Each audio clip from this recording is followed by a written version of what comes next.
महाराष्ट्र में जिस तरीके से हिंदी भाषी लोगों के साथ जो है अत्याचार हो रहा था, उसको लेकर आज पटना के इनकम टैक्स चौराहा पर जो है राज ठाकरे हो और तमाम जो नेता हैं उनका पुतला दहन किया जा रहा है। जिसमें देखिए तस्वीर में आज पवन प्रकाश के द्वारा जो है ये पुतला दहन किया गया है और कहा गया कि हिंदी भाषी लोगों के साथ जिस तरीके का व्यवहार है वो निंदनीय है। तमाम बातों को आप पहले एक बार सुना है। नाबूद करना चाहते हैं। हम लोग चाहते हैं कि शिवाजी की विचारधारा स्थापित हो, शिवाजी की भारत एक है, अखंड भारत की विचारधारा स्थापित हो, और इसके लिए हम लोग किसी भी हद तक जाएंगे और ईंट से ईंट बजा देंगे।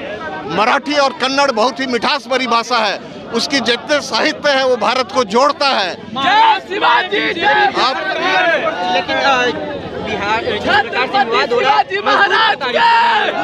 जी हाँ, जितने भी कमजोर और गरीब लोग हैं वो ही प्रताड़ित किए जा रहे हैं। हमारे नीतीश राणे जी एक नेता हैं, वो भी मराठा है।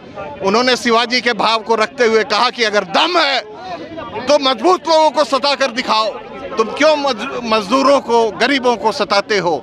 लेकिन इनमें हिम्मत नहीं है, ये नपुंसक लोग हैं, ये भारत का विघटन करना चाहते हैं। छत्रपति शिवाजी ने भारत को एक किया, हिंदवी स्वराज की स्थापना की, साथ में उनके जो वंशज थे सरदार पटेल, उन्होंने अंग्रेजों की साजिश को नाकाम करते हुए भारत को एक गणराज्य बनाया, एक किया। एक सवाल खड़ा होता है, देखिए सरकार किसी की भी हो, प्रश्न वही है, गलत नहीं होना चाहिए और सरकार को कार्रवाई करना चाहिए। सरकार अपने तरफ से कार्रवाई कर रही है, लेकिन हम चाहेंगे कि त्वरित कार्रवाई हो, अब विलंब इस तरह के दुर्व्यवहार को रोका जाए।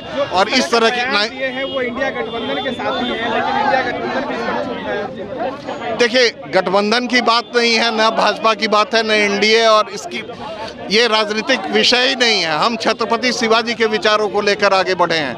हम उस मराठी मूल भावना की कद्र करते हैं जो कहता है कि भारत एक है। एक से एक स्वतंत्रता सेनानी वहाँ पैदा हुए, एक से एक मराठी साहित्यकार हुए जिन्होंने भारत को एक सूत्र में पिरोने का काम किया।